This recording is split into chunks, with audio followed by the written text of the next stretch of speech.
The announcement of wage increases for May Day has become something of a tradition here in Venezuela, but this one was particularly important because of the very high inflation which is dramatically eroding workers' wages. And President Maduro made clear that it's always been a principle of the Bolivarian revolution to do what it can to protect workers' living standards and all Venezuelans' living standards.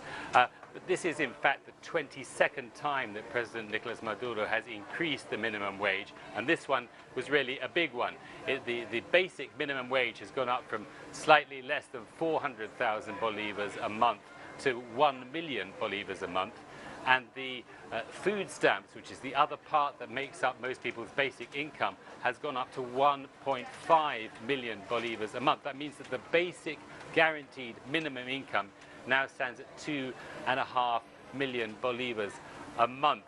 However, President Maduro also made clear that this simply isn't enough. This is a measure to protect people's wages as far as they can, but a more fundamental solution is required.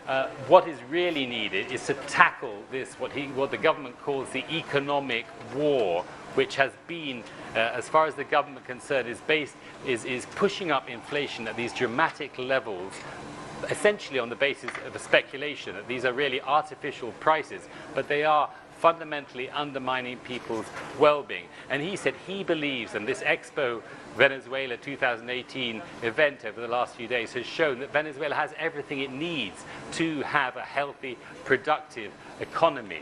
But in fact, just to make that clear, I visited the stand of a small company that's making quality sports shoes, football boots, other kinds of sports shoes, and selling them very successfully, including in parts of the Caribbean.